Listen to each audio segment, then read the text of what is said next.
Circle round for freedom, circle round for peace, for all of us imprisoned, circle for release, circle for the planet,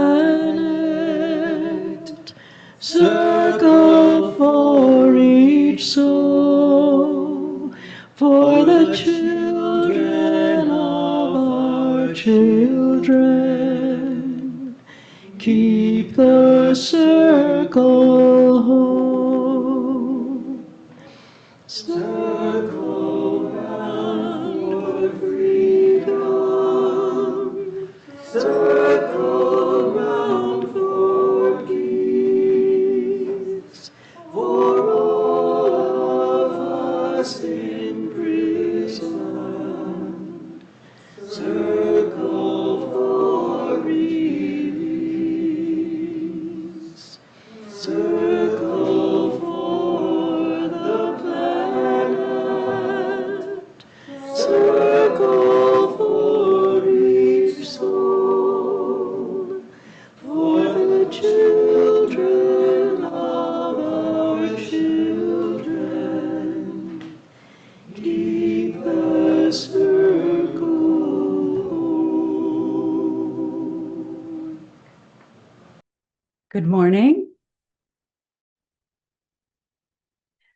We, our worship associates Cassie, Dakan, and Pia Knittle, leading the service today. Thank you to Eli, our accompanist, George Murphy for leading the summer singers, the Beacon Choir, and thanks to the tech crew. You're a big part of the morning.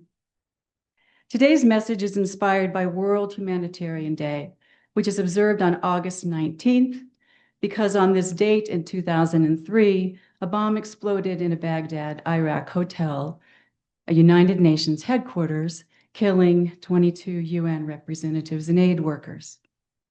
August 19th is an international observance dedicated to recognizing all humanitarian aid personnel and in memory of those who have died working for humanitarian causes. We light the UU chalice today for all people of all ages and from all nations who have ventured into crisis-ridden places to help others, affirming and providing compassionate response through humanitarian aid. Welcome, everyone. We're glad you're here. Thank you for making Beacon part of your spiritual life.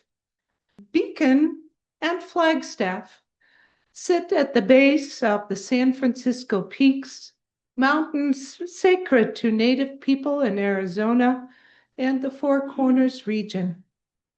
We respectfully share these homelands and gratefully inhabit this special place.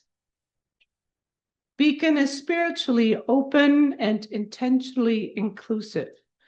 Members and friends bring themselves fully to this place, whoever they are, whoever they love, along with their different interests, theologies, and viewpoints.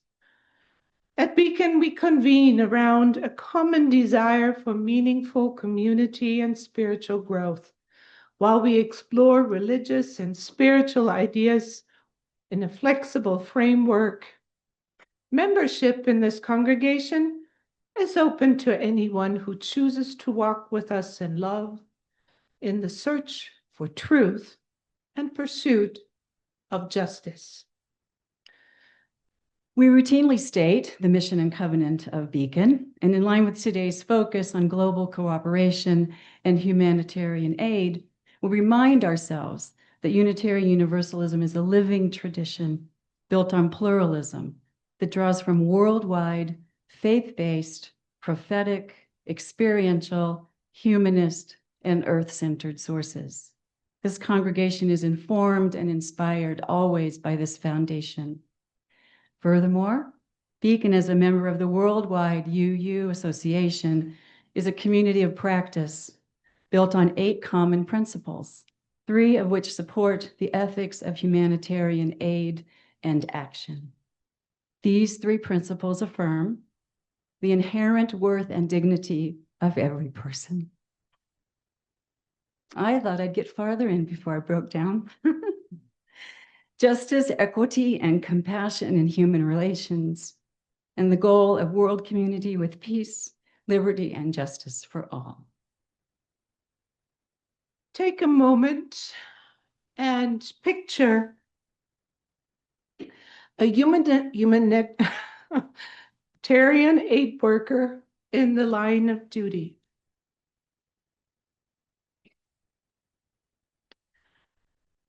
Humanitarian work may seem risky, brave, idealistic, or impossible. Yet the global database of humanitarian organizations tracks over 4,000 worldwide organizations, large and small, and records approximately 211,000 aid workers and 16 million aid volunteers across the planet. The July online version of The Sun magazine was published under the title, The Practice of Peace, with the introduction, quote, "This issue reminds us how violent conflicts can become seemingly intractable. Yet throughout the magazine's history, we've given voice to those who choose a different path, those who interrupt cycles of violence through acts of courage, vulnerability, and radical love." The Sun reran this 1980 poem by Marge Piercy, and it's called The Low Road. What can they do to you? Whatever they want. They can set you up. They can bust you. They can break your fingers.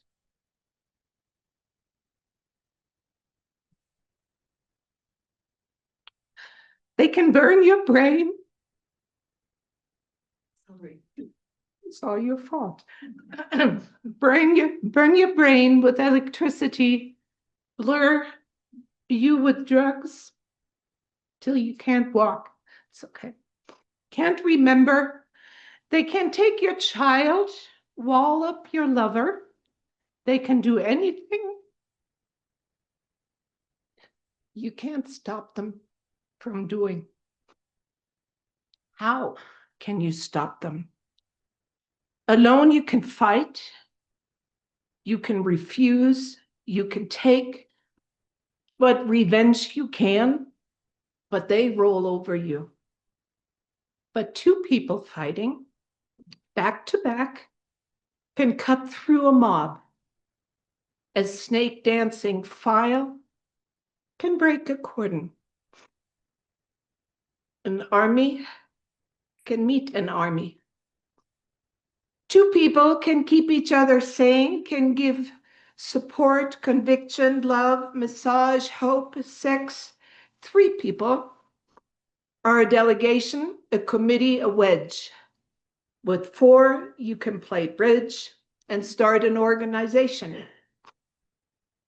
With 6, you can rent a whole house, eat pie for dinner with no seconds, and hold a fundraising party. A dozen make a demonstration, 100 fill a hall, 1,000 have solidarity and your own newsletter. 10,000 power and your own paper. 100,000 your own media, 10 million your own country. It goes on one at a time. It starts when you care to act. It starts when you do it again. When they say no, it starts when you say, we and know who you mean. And each day you mean one more. We're going to sing a line from John, attributed to John, the beloved disciple. This was actually put to music by a nice Jewish boy named Elliot Levine.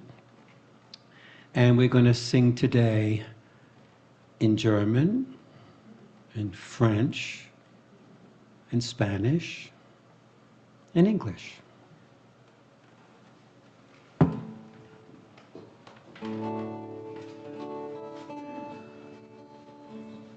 Eins, zwei,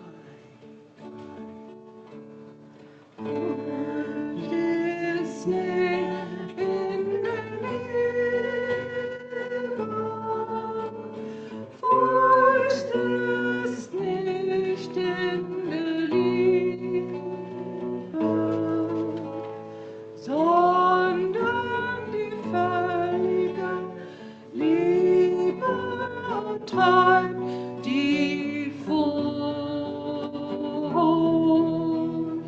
aus. Der das Land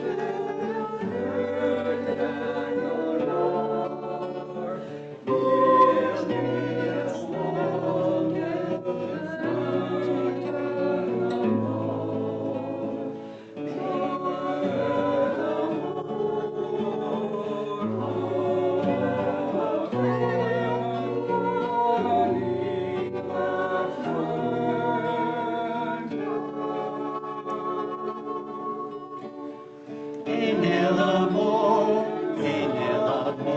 no hay temor, sino que el perfecto amor echa fuera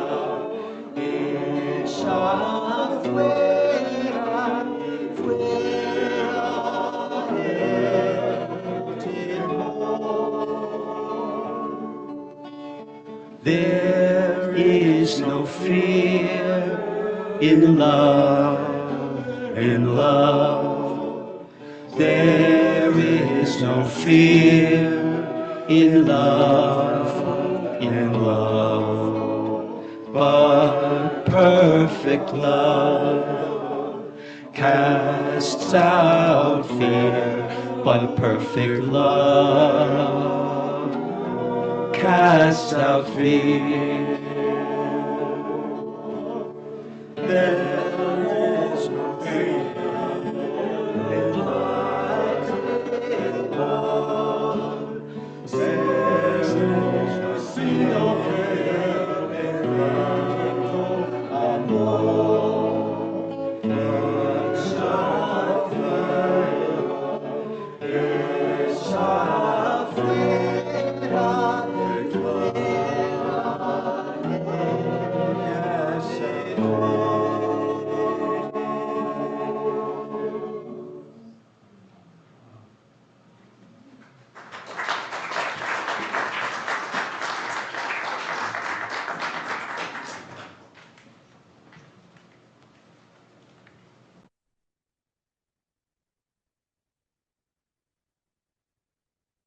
That was George's idea, and it was very special. Thanks.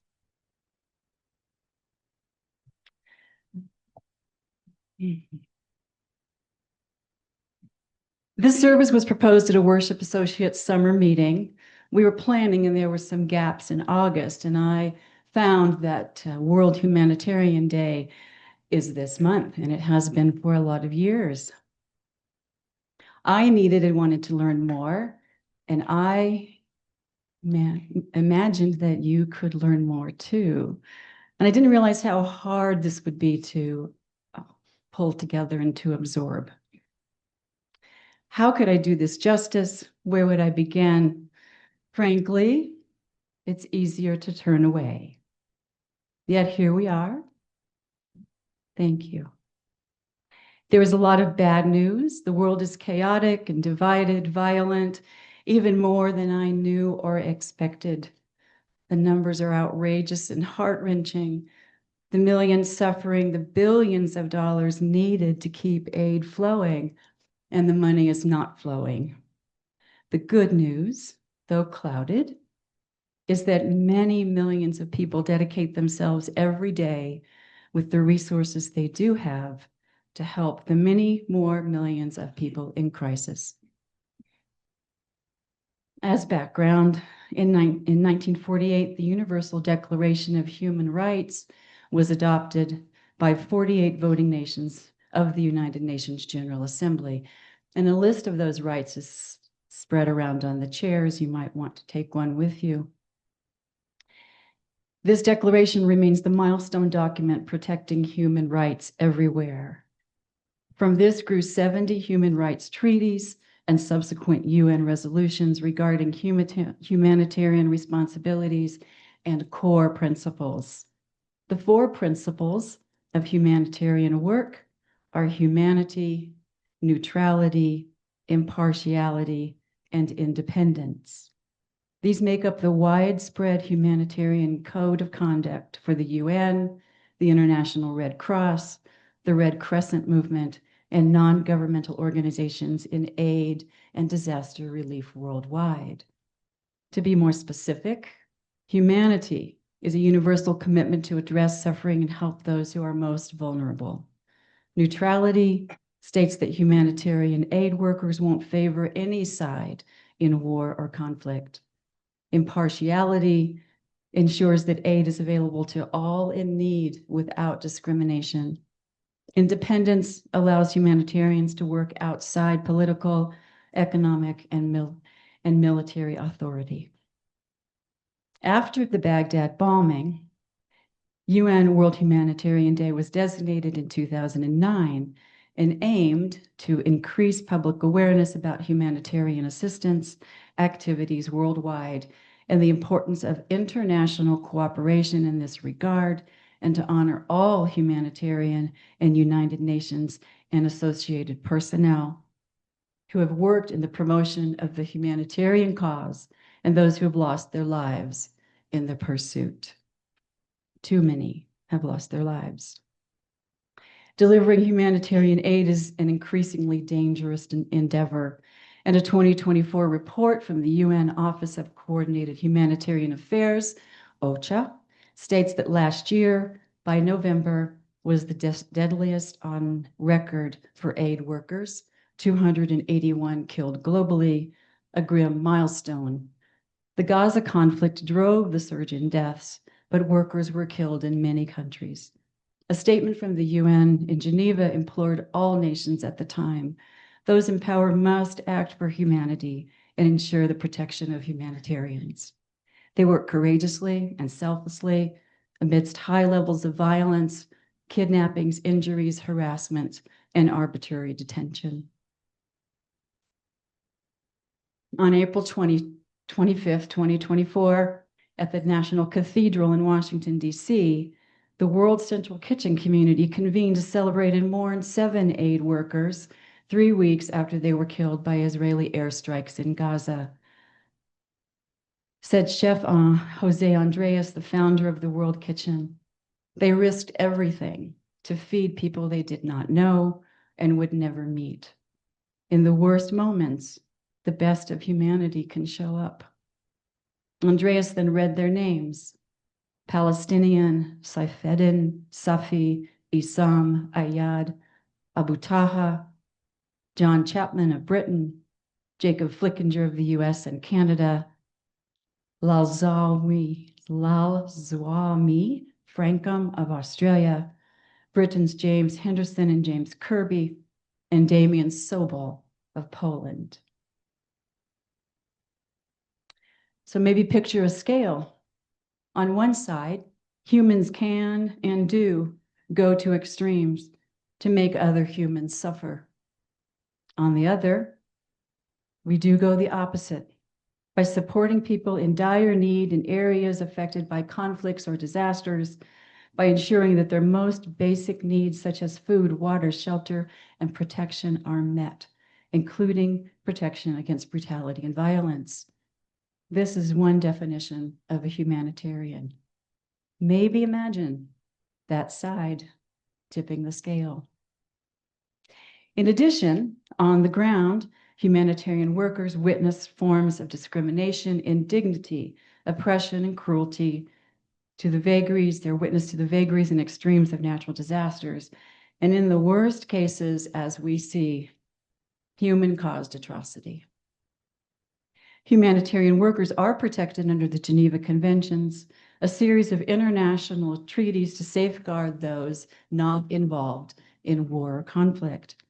The conventions were first established in 1864, just after the founding of the International Red Cross. This, however, does not guarantee aid workers' safety. Earlier this month, the BBC reported that a Palestinian Red Crescent Society building was bombed. The society accused Israeli Defense Forces of a deliberate overnight attack of its headquarters in the Gaza Strip, causing a fire, killing one worker and injuring 3 others. The attack was described as targeted, and likely was. The society's location was well known to the Israeli military and was clearly marked with its protective red emblem. Israel Defense Forces told the BBC it was reviewing the claim. This was not a mistake, said the society, which has had 51 staff and volunteers killed in Gaza since 2023. The society renewed an immediate call for accountability and for the protection of all humanitarian and medical personnel. Another unsettling and ongoing danger is that Israel requires international NGOs to provide personal information on Palestinian co-workers under threat of suspension of aid operations. Lists detail the world's most urgent humanitarian crises in 2005, and much of the following information comes from the International Rescue Committee. Remember that organization. These far-reaching crises include displacement and death in Sudan since 2023. Here is the world's largest civil war displacement crisis, with 13 million displaced and 8 million people barely surviving in refugee camps due to ongoing violence. War has led to a massive movement across deserts, people fleeing their homes, primarily women and children, seeking refuge in other countries. In South Sudan, flooding and conflict increase risks of poverty and malnourishment, and an economic crisis with combined hyperinflation and falling currency has pushed up prices for just essentials by 95%.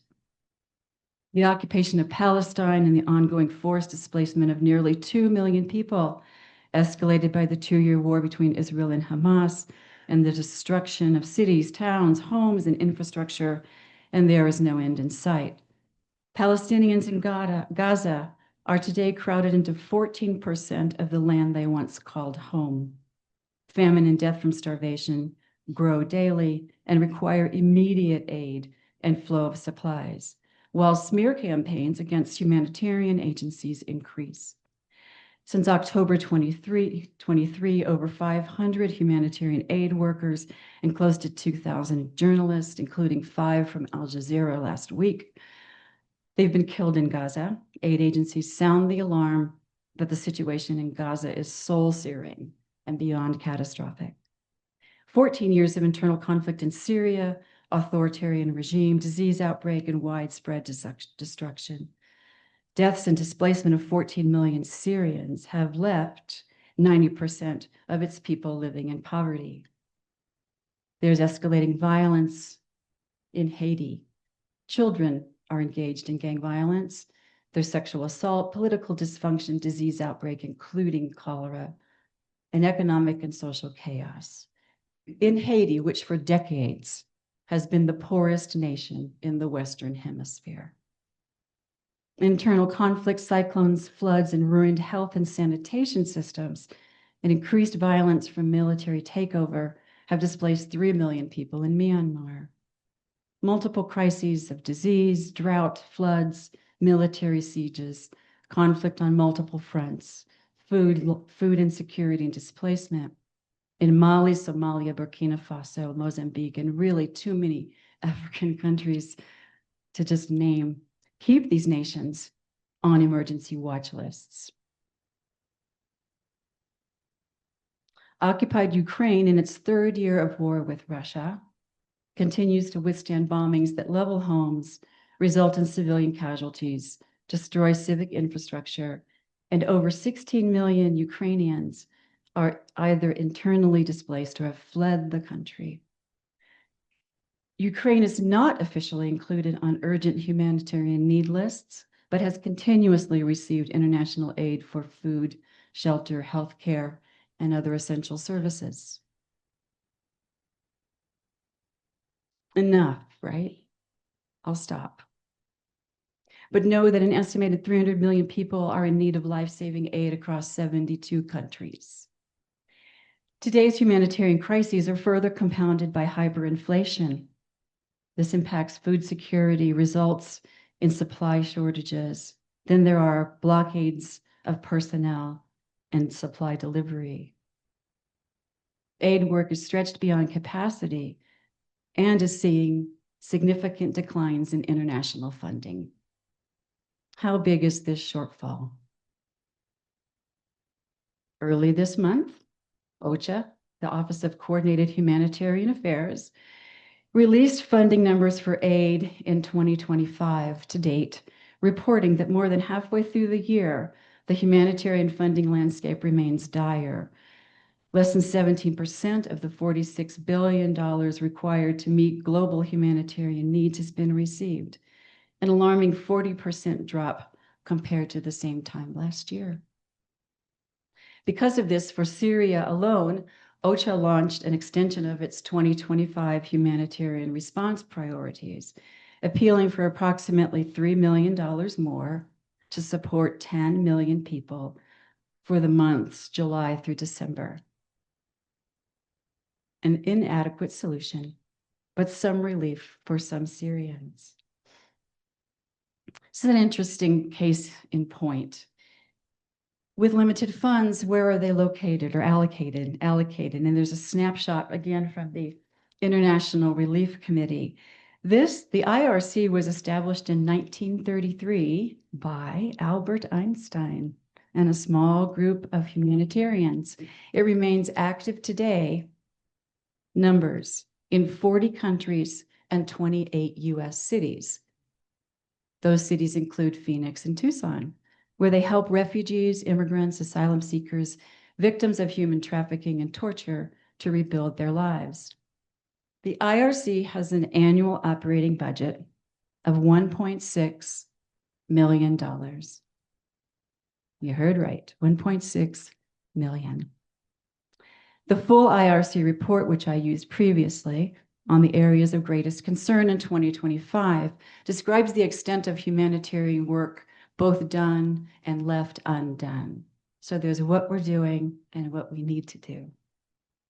Quoting the IRC, considering the likelihood and effects of war, economic instability, climate change, and more, our list of 10 highlights places that are bearing the brunt of a world increasingly out of balance and account for a disproportionate 82% of people in need of humanitarian aid.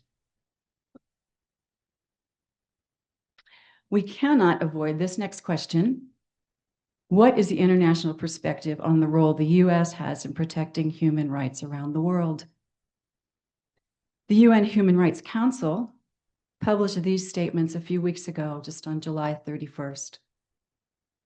It criticizes the abrupt suspension of United States of America's foreign aid in January, which has fueled a global humanitarian catastrophe, made worse by the administration's failure to publish within 90 days, promises, a review it committed to undertake of US aid contracts and disbursements. The council continues, the deplorable decision by the US government to suspend foreign aid is a humanitarian emergency, not a policy adjustment.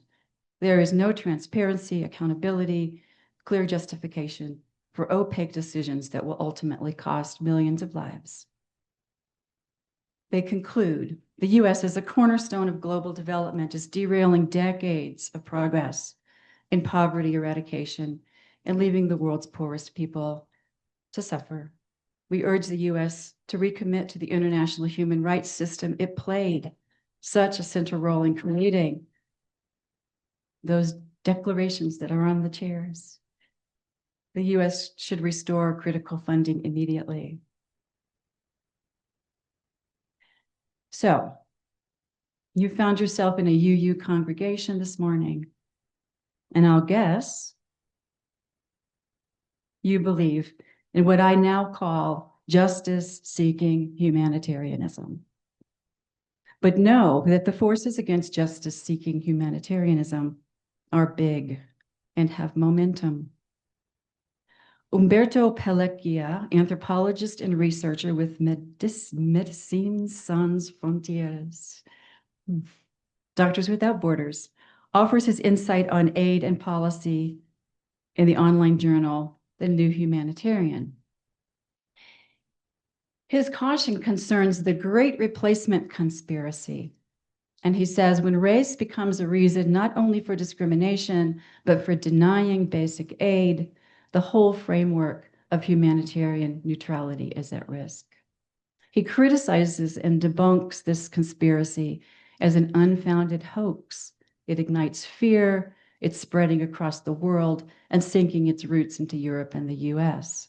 It has already fed nationalist politics and political careers in Italy, France, Germany, Hungary, Belgium, and the Netherlands, and has fed the Trump administration's unchecked and unconstitutional actions, weak word, against migrants and immigrants. The Great Replacement narrative, pushed by right-wing populists, asserts that migrants are deliberately brought in to replace native populations, where they exploit welfare systems, grab jobs, and threaten cultural and/or racial purity. In turn, many international NGOs, including Doctors Without Borders, have been accused of demographic sabotage because they support migrants, which has caused essential aid shutdowns and local aid workers facing threats. The loudest alarm is that the Great Replacement conspiracy reveals racial and ethnic hate mongering used to justify state policy, restrict civil rights, legitimize.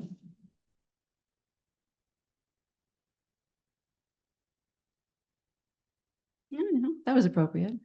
A big like, shh, what is happening? What am I hearing? The loudest alarm is that the Great Replacement conspiracy reveals racial and ethnic hate mongering used to justify state policy, restrict civil rights, and legitimize authoritarian practices. Sound familiar? For humanitarian organizations, this presents a huge challenge as racialization becomes a determinant of access. Quoting Pellecchia, like all conspiracy theories, the Great Replacement strings together random facts to give easy answers to complex problems. It feeds public anxiety and offers politicians a scapegoat. Migrants. Sound familiar? And it works. That's the real danger. These narratives are emotionally and politically powerful. They help authoritarian leaders cast themselves as protectors of a threatened nation. Meanwhile, real structural problems, economic inequality, poor public services, erosion of civil rights, are ignored. Sound familiar? For humanitarian aid, the Great Replacement narrative creates a hostile environment where neutral life-saving work is no longer independent. Aid workers become suspect, and migrants and displaced people are both undesirable and depicted as a political problem to be eliminated. Umberto Pellecchia concludes, today, the suffering body is no longer sacred, and the humanitarian sector faces a stark imperative beyond technical solutions to crises.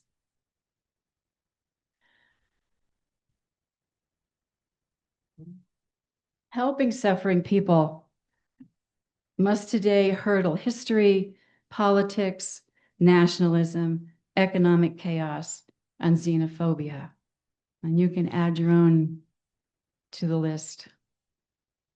From years back, we had think globally, act locally. Think globally, act locally. I find that insufficient at this moment. Think globally, act locally. It has a nice ring. Seems a little simpler. Maybe we all liked it. Maybe we still do it. However, we live in a very changed world. Globalized yet alienated, digitized yet overwhelmed and underinformed, consumerized yet poorer for it, hopeful yet fearful of losing all human decency. We gathered here willing to face facts and photos and suffering in the world for just an hour. Might we agree to think and act locally and globally? Our imperative in solidarity with each other in the world of humanitarian aid can or maybe must be to help in ways we can with the strength and resolve we have for as long as we can and not turn away. The road is long, friends, while we each navigate this troubled and beautiful world in our compassionate response to it.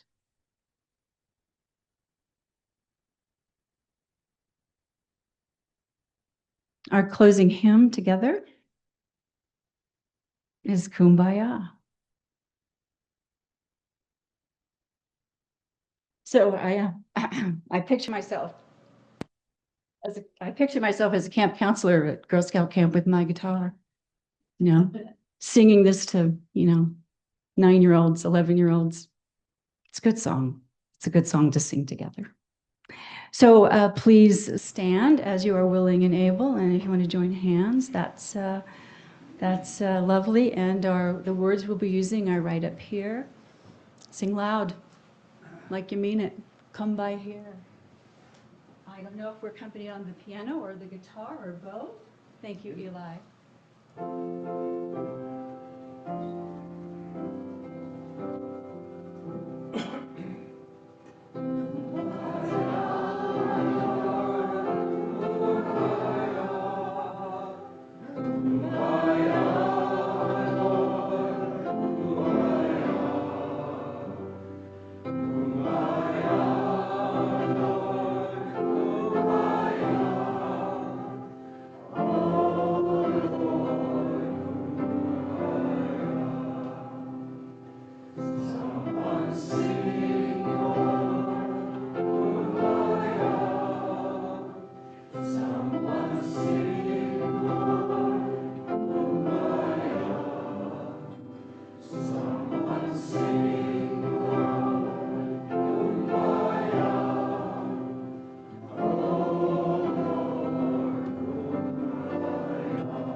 Thank you. Please be seated.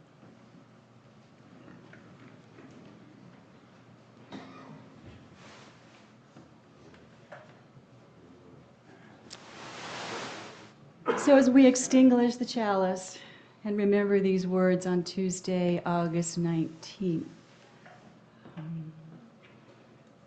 my heart is moved by all I cannot save. So much has been destroyed, I have to cast my lot with those who, age after age, perversely, with no extraordinary power, reconstitute the world.